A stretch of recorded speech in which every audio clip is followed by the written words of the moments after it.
La vida de Marta, a sus 70 años, era una obra de arte cuidadosamente curada. Su casa, un chalet impecable en el barrio más tranquilo de la ciudad, era su galería personal. Cada mañana, la luz del sol entraba por los grandes ventanales y se posaba sobre superficies que brillaban de pulcritud. No había un cojín fuera de lugar, ni un libro desalineado en las estanterías de caoba. En el centro de la sala de estar, un jarrón de cristal de Murano contenía siempre un arreglo floral fresco y perfectamente simétrico, cuyas flores eran reemplazadas antes de que el primer pétalo osara mostrar signos de debilidad. Para Marta, este orden no era una obsesión, sino un testimonio de una vida bendecida, una vida vivida correctamente. Cada objeto de valor, cada rincón impecable, era una prueba tangible del favor de Dios sobre ella. Su fe era tan ordenada y estructurada como su hogar. Leía su devocional cada mañana a la misma hora, con la misma taza de porcelana fina. Sus oraciones eran elocuentes y llenas de gratitud, una lista bien organizada de las bendiciones recibidas, la salud de hierro que le permitía seguir activa, el éxito profesional de sus 2 hijos, la belleza de sus 4 nietos, la comodidad de una pensión que la mantenía libre de preocupaciones económicas. Su vida era un jardín perfectamente cuidado, sin malas hierbas, donde todo florecía según lo planeado. Los martes por la tarde, el jardín de Marta se abría a otras. Era la anfitriona del círculo de oración Mujeres de Fe. En su sala de estar, sobre sofás de brocado, se sentaban otras 6 mujeres, todas de su misma clase social, todas con vidas igualmente ordenadas. Admiraban la casa de Marta, su elegancia, su paz. «Tu casa respira la paz de Dios, Marta», le decían a menudo. Y Marta sonreía, aceptando el cumplido como una confirmación de su estado de gracia. Esa tarde en particular, el tema de la oración era la gratitud. Una por una, las mujeres compartieron sus bendiciones. Elena dio gracias por el nuevo coche de su marido. Carmen, por las excelentes notas de su nieta en la universidad. Cuando llegó el turno de Marta, se tomó un momento, cerró los ojos y con una voz suave pero firme que todos admiraban, comenzó a orar. Padre Celestial, te damos gracias por tu bondad inagotable. Gracias por este hogar seguro, por la salud que nos permites disfrutar, por el éxito de nuestras familias. Te agradecemos porque nos has guardado del mal, porque has allanado nuestros caminos y nos has mantenido alejadas de las tormentas que azotan a tantos en este mundo. Reconocemos que todo esto viene de tu mano generosa, como recompensa a una vida que busca honrarte. Te pedimos que sigas derramando tu favor sobre nosotras, tus siervas fieles. Su oración era hermosa, impecable, teológicamente correcta. Era la oración de alguien que estaba acostumbrada a estar en el lado bueno de la ecuación divina. Después de que la última de sus amigas se fue, dejando tras de sí el aroma de un perfume caro y el eco de conversaciones amables, Marta se quedó sola en su sala de estar perfecta. El silencio descendió, y con él, un pensamiento fugaz, pero recurrente. Luz, su amiga del alma, su amiga de toda la vida. Tomó su teléfono y marcó el número. Mientras esperaba que respondiera, una mezcla de afecto genuino y una sutil, casi inconsciente, lástima llenó su corazón. Amaba a Luz, de verdad que sí. Habían crecido juntas, habían compartido secretos y sueños, pero sus vidas habían tomado caminos tan diferentes. Mientras la vida de Marta había sido un ascenso constante y predecible, la de Luz había sido una serie de pruebas y pérdidas. Marta, qué alegría escuchar tu voz. La voz de Luz al otro lado de la línea era como siempre, cálida, genuina y con una inexplicable nota de alegría, como el sonido de pequeñas campanillas. «Hola, querida», dijo Marta, su tono protector y un poco condescendiente. Solo llamaba para saber cómo estabas. Pensaba en ti durante mi círculo de oración. Oh, qué amable. Yo estoy muy bien, gracias a Dios. El sol de la tarde está entrando por la ventana y mi pequeña violeta africana ha decidido regalarme una flor nueva. Es de un color púrpura tan intenso. Una maravilla. Marta frunció el ceño. Una flor. Esa era la gran noticia de Luz. Marta acababa de dar gracias por la nueva empresa de su hijo mayor. Luz se regocijaba por una pequeña flor en una maceta. Me alegro mucho por ti, Luz. De verdad. Oye, estábamos orando hoy por las bendiciones de Dios. Y quiero que sepas que oré especialmente por ti. Le pedí a Dios que te bendiga más, que te dé un poco más de alivio. Sé que las cosas no siempre han sido fáciles para ti. Hubo un breve silencio al otro lado. No fue un silencio incómodo, sino uno lleno de paz. Gracias, Marta. Eso es muy dulce de tu parte, respondió Luz, su voz aún sonriendo. Pero créeme, mi copa ya está rebosando. No podría pedir más. La respuesta desconcertó a Elvira. ¿Rebosando? ¿En ese pequeño apartamento de alquiler? ¿Con su pensión modesta y sus achaques de salud? Claramente, la pobre Luz había aprendido a conformarse con muy poco.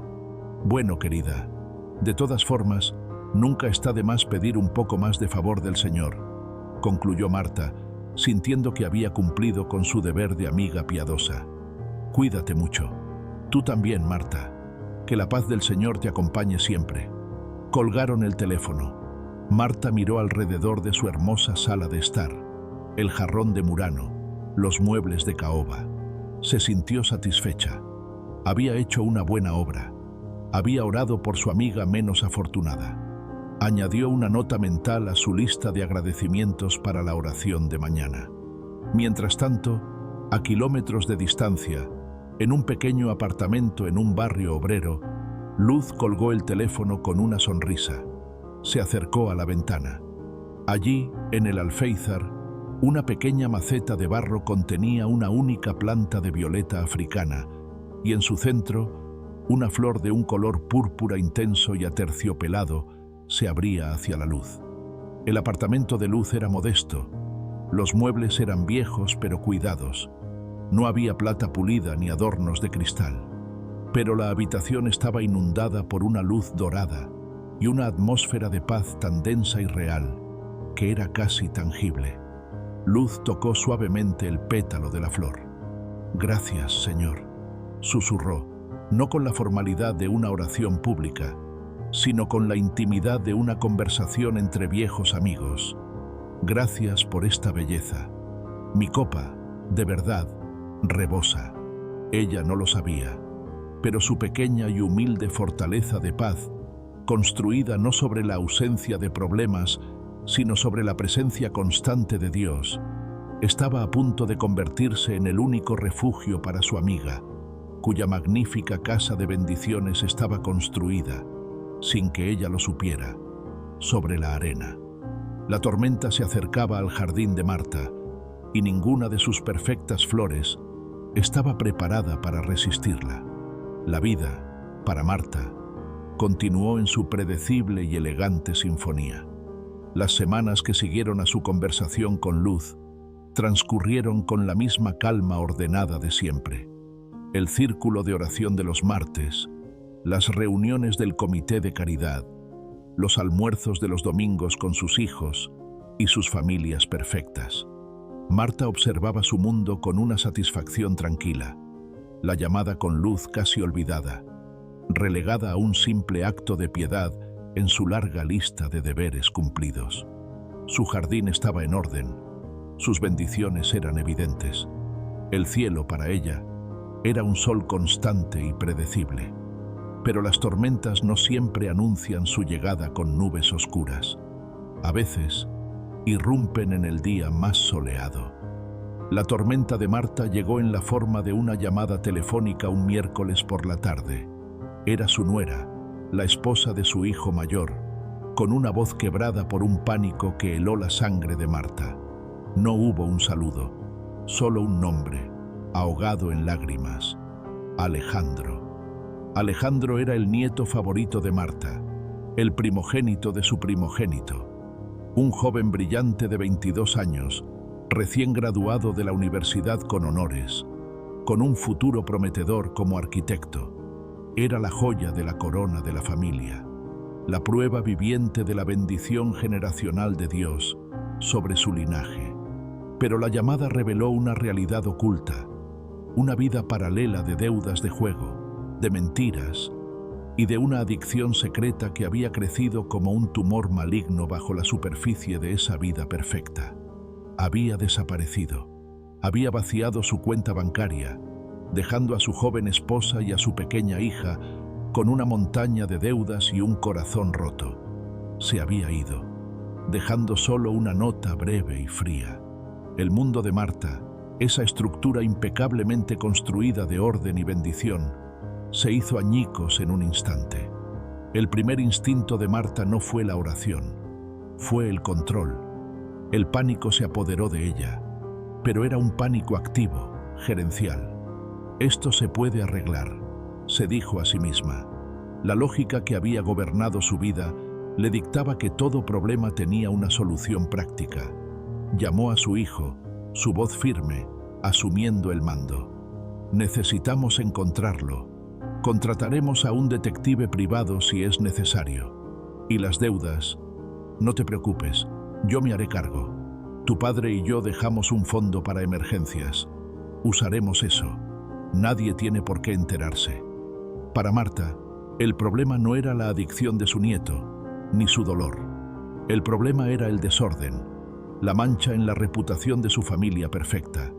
Su misión era contener el daño, limpiar el desastre y restaurar la apariencia de bendición lo más rápido posible. Pero el dinero no pudo encontrar a Alejandro. Los contactos no pudieron reparar el corazón roto de su esposa, y el control de Marta se estrelló contra la dura realidad del libre albedrío de su nieto. Pasaron semanas de angustia, de noches en vela, de llamadas sin respuesta. La fachada de la familia perfecta se agrietaba cada día un poco más. Fue entonces cuando Marta comenzó a orar. Pero su oración había cambiado. Ya no era la oración serena y agradecida de su círculo de los martes. Era una oración de negociación, una demanda. Señor, decía, arrodillada sobre la alfombra persa de su sala de estar, he sido fiel toda mi vida. He servido en tu iglesia. He dado mis diezmos. He criado a mis hijos en tu temor. Te he honrado. Ahora, te exijo que cumplas tu parte. Trae a mi nieto de vuelta. Restaura el orden. Te lo demando en nombre de mi fidelidad. Pero el cielo guardaba silencio. Un silencio profundo, insondable, que se sentía como una afrenta personal. Cada día que pasaba sin noticias de Alejandro, el silencio de Dios se volvía más ruidoso, más acusador en los oídos de Marta. Su fe, esa fe que ella creía tan robusta porque estaba apuntalada por una vida de circunstancias favorables, comenzó a desmoronarse. Si la bendición era la recompensa por una vida recta, ¿qué significaba esta calamidad? ¿Había hecho algo mal? ¿No había sido lo suficientemente buena? ¿O era Dios injusto? La duda, una mala hierba que nunca había encontrado tierra fértil en su jardín bien cuidado, comenzó a crecer, salvaje y venenosa. Una tarde, sentada sola en su casa silenciosa, que ahora le parecía un museo vacío y sin vida, se sintió completamente derrotada. El orden, la pulcritud, la plata brillante, todo parecía una burla. ¿De qué servía una casa perfecta si su familia estaba rota? ¿De qué servía una vida de bendiciones si no tenía paz en el alma? Y en medio de esa desolación, un recuerdo inesperado vino a su mente. La imagen de Luz, sentada en su humilde apartamento, sonriendo ante una pequeña flor púrpura. La memoria de su voz tranquila diciendo, mi copa ya está rebosando. En ese momento, la memoria ya no le provocó lástima, sino una punzada de envidia tan intensa que la sorprendió. ¿Cómo? ¿Cómo podía Luz, con su vida llena de pérdidas y dificultades, tener una paz que ella, Marta, con toda su riqueza y su aparente favor divino, había perdido tan estrepitosamente. ¿De dónde venía esa fuerza, esa alegría serena que no dependía de las circunstancias? Por primera vez en su vida, Marta se sintió pobre, espiritualmente pobre. Se dio cuenta de que su fe era una construcción magnífica, pero sin cimientos. Había sido diseñada para el buen tiempo, no para la tormenta. Con una humildad que no había sentido en décadas, una humildad nacida de la más pura desesperación, tomó su teléfono. Sabía que no tenía respuestas que ofrecer, ni soluciones que proponer. Por primera vez, no llamaba para dar, sino para recibir.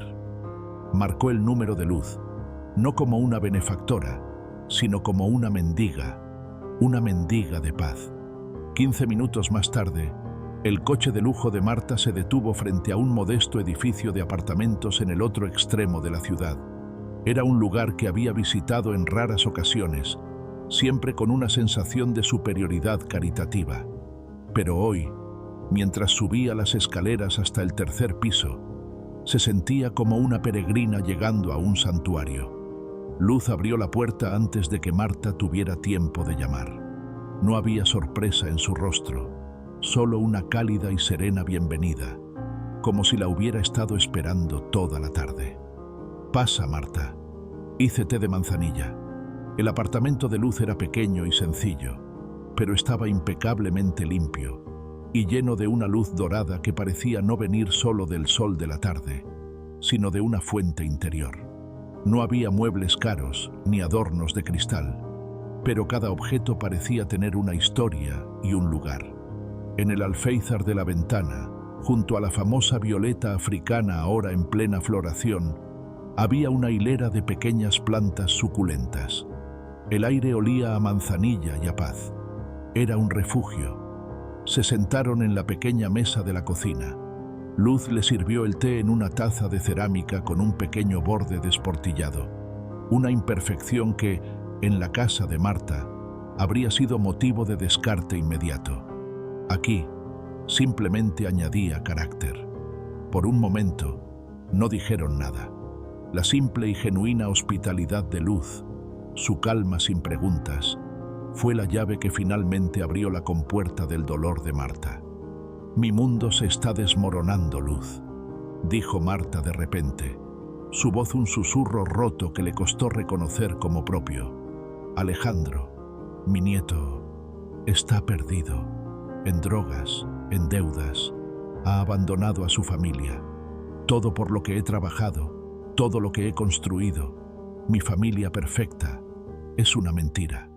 Las lágrimas que se había negado a derramar durante semanas brotaron, calientes y amargas. Lloró con la desesperación de una reina cuyo castillo de naipes se ha venido abajo. «He orado. Dios sabe que he orado», continuó, su voz ahora teñida de ira. «Le he recordado a Dios mi fidelidad, mi servicio, mi vida intachable.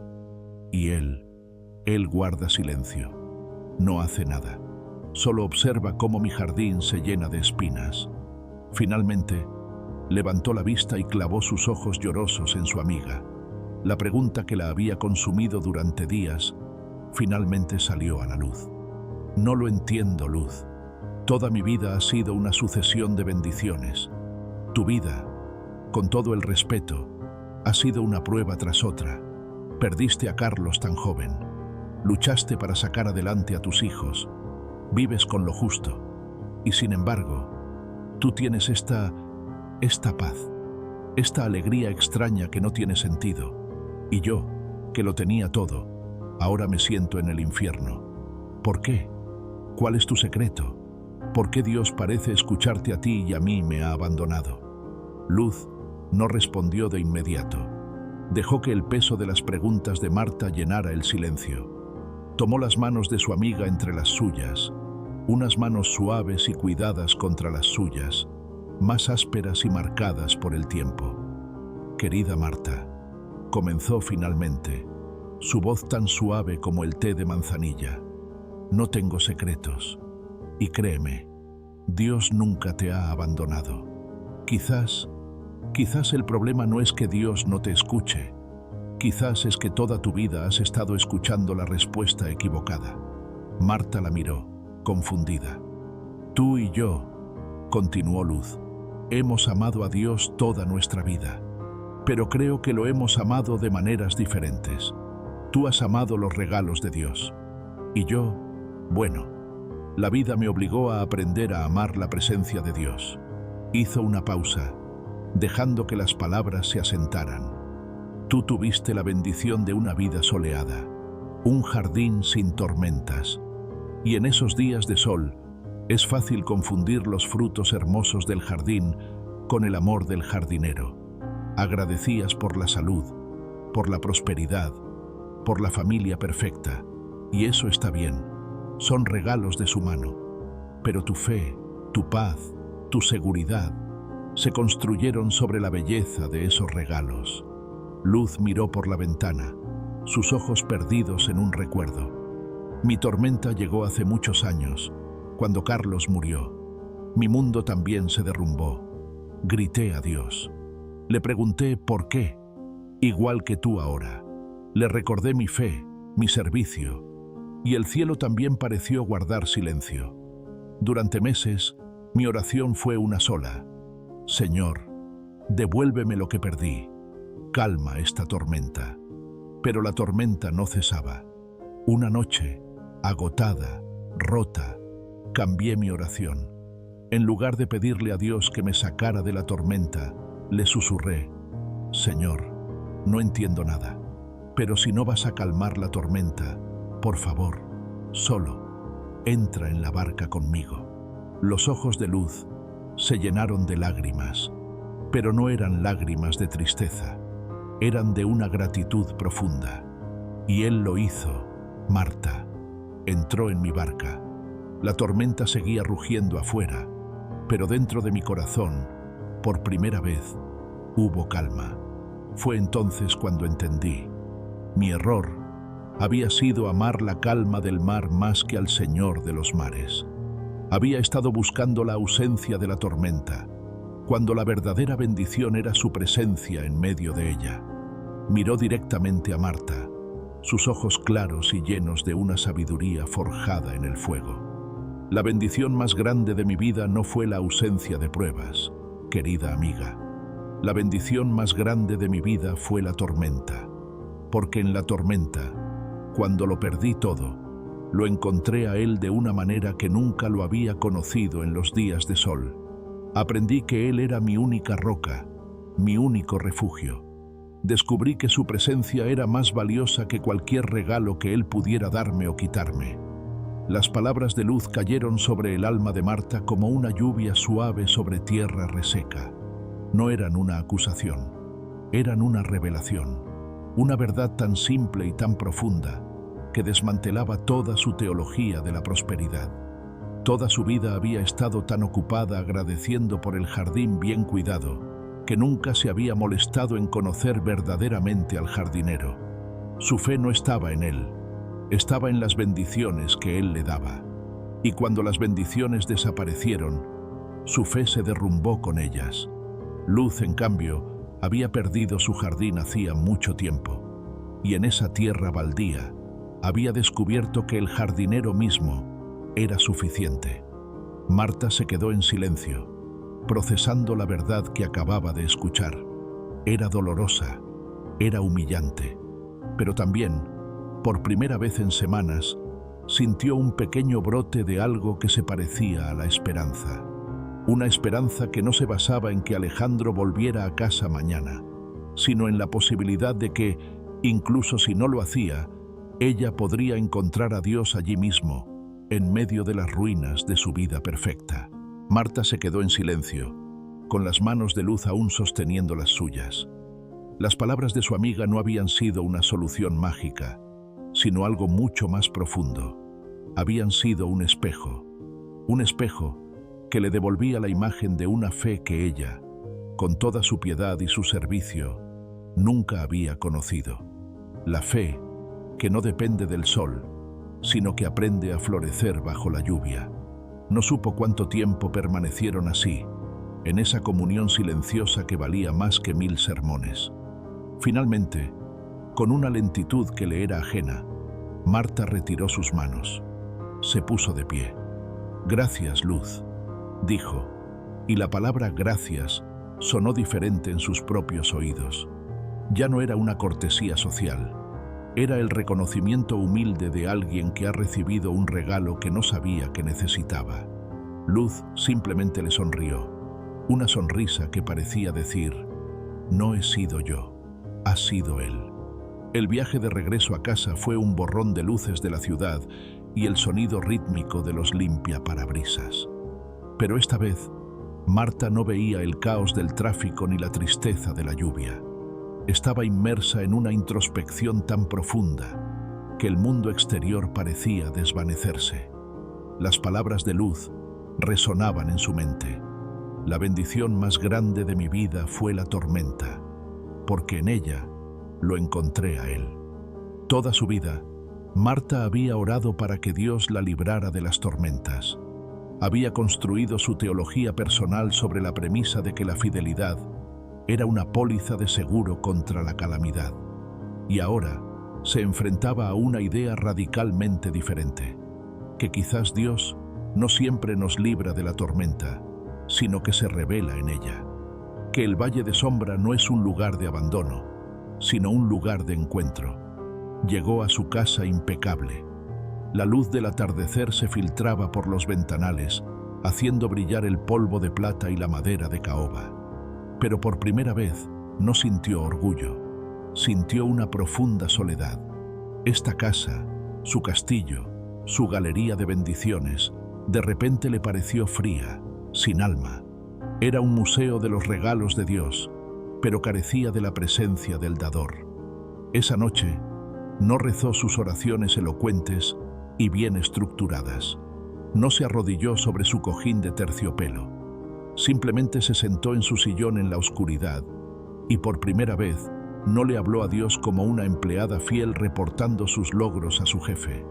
Le habló como una hija perdida, confundida y rota. «Señor», susurró a la oscuridad, «no entiendo nada. Mi mapa de la vida, el que creía tan perfecto, se ha hecho pedazos. Mis reglas, mis méritos, mi justicia, no sirven de nada. Me siento en medio de un océano, en una barca que se hunde, y no sé nadar. Si es verdad lo que dice Luz, si estás aquí conmigo, en esta tormenta, entonces, por favor, enséñame. Enséñame a encontrarte aquí. Enséñame a no tener miedo del agua. Enséñame a confiar no en la calma del mar, sino en tu mano». No hubo una respuesta audible. No hubo una visión celestial. Pero en el silencio de esa noche, en la rendición de su corazón, una paz extraña y frágil comenzó a brotar, como una pequeña flor en medio de las ruinas. No era la paz de las circunstancias resueltas, sino la paz de la compañía divina. A la mañana siguiente, sonó el teléfono. Era su hijo, con noticias. Habían encontrado a Alejandro. No estaba bien. Estaba en un centro de rehabilitación al otro lado del estado, al que había ingresado voluntariamente en un momento de desesperación. Estaba roto, avergonzado, y se negaba a ver a nadie de la familia. La vieja Marta habría reaccionado con un plan de acción. Habría llamado a los mejores abogados, a los psicólogos más caros. Habría conducido hasta allí para exigir, para razonar, para controlar, para arreglar el problema. Pero la nueva Marta, la que había nacido en la tormenta de la noche anterior, hizo algo completamente diferente. «Gracias por decírmelo, hijo», dijo con una calma que lo sorprendió. «Iré a verlo». Condujo durante 3 horas. Durante el viaje, no ensayó discursos, no preparó argumentos. Simplemente oró, una y otra vez, la misma oración sencilla. «Señor, acompáñame. No sé qué decir, no sé qué hacer. Simplemente, acompáñame». La sala de visitas del centro de rehabilitación era un lugar austero. con paredes de un color beige desvaído y un olor a desinfectante. Alejandro estaba sentado en una mesa de plástico, más delgado, pálido, con una mirada que era una mezcla de desafío y una profunda vergüenza. Cuando vio a su abuela, su cuerpo se tensó, preparándose para el sermón, para la decepción, para el «te lo dije». Marta se acercó y se sentó frente a él. Lo miró y por primera vez no vio al nieto que había fallado, la mancha en su legado perfecto. Vio a un joven herido, perdido en su propio valle de sombra. Vio su dolor. Él no la miraba. Mantenía la vista fija en sus manos, que temblaban sobre la mesa. El silencio se alargó, y entonces Marta hizo lo único que su nuevo corazón le dictaba hacer. No le ofreció dinero, no le dio consejos, no le habló de la decepción de la familia. Simplemente extendió su mano sobre la mesa y la posó suavemente sobre las de él. Alejandro se sobresaltó por el contacto y levantó la vista, sus ojos llenos de sorpresa y confusión. «Estoy aquí, mi niño», dijo Marta, su voz suave, desprovista de todo juicio. «Simplemente estoy aquí, contigo». No dijo nada más. No había nada más que decir. Se quedó sentada allí, en esa habitación estéril, sosteniendo la mano temblorosa de su nieto. No estaba tratando de arreglar la tormenta de él.